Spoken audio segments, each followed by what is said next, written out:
አምላክ አለ ሕይወትን የሚሰጥ የሚያድን ግን መሻተር ምን ነበር?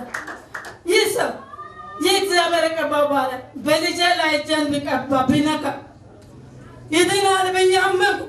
ከዛ በኋላ እዚህ ቦታ መጣ።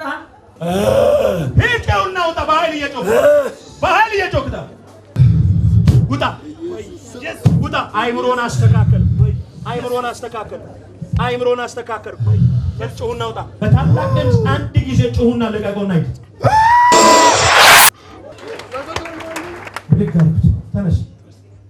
ተነስ። ማነው ስም? ምስጋና።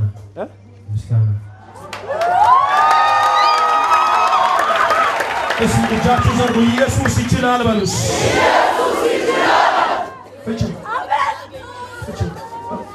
ምስጋና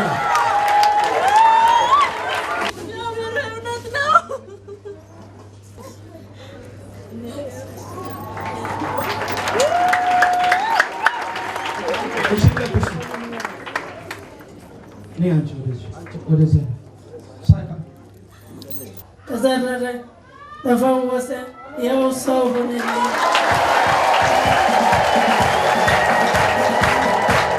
እግዚአብሔር ነፃ አውጥቶታል። የታለች እናት?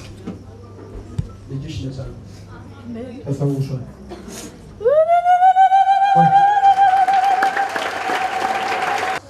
ሳይጸለይ በፊት ያው በጣም ይረብሽ ነበር፣ ያስቸግር ነበር፣ እንቅልፍ የለውም እና በቃ ብዙ ነገር የሚናገረው የሚሆነው ነገር ብዙ ነገር እኛ በቃ የመጨረሻ መቋቋም ያቃተን እና ያው እግዚአብሔር ትልቅ ነው። እዚህ ተጸልዮለት ሄደ። በቃ ነፃ ሆኖ እንዲያውም ለአባቴ ነበር የደወለው። እሱ ለአባትሽ ደወለ? ከዚህ ሄደን ወይኔ አባባዩ ተፈወስኩ እኮ ዳንኩኝ ብሎ ለአባቴ ደወለ።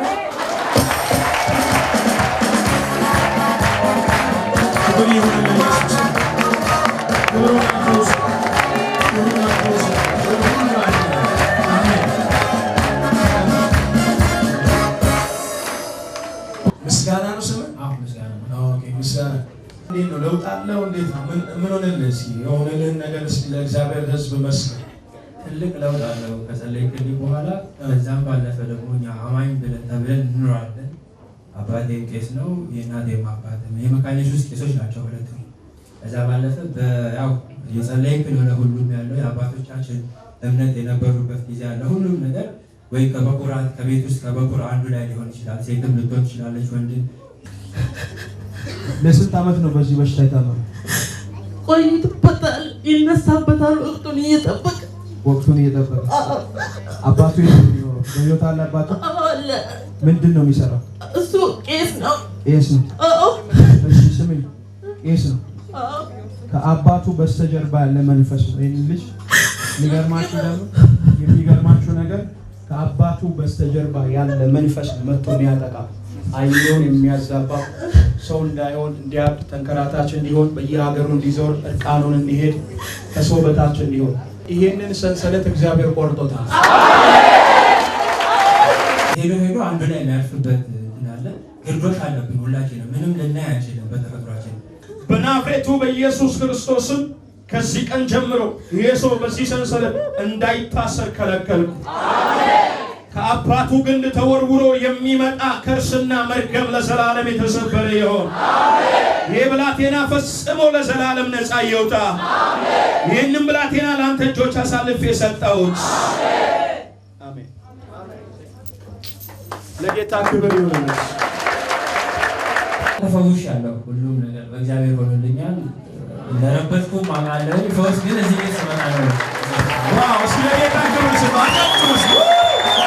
ኢየሱስ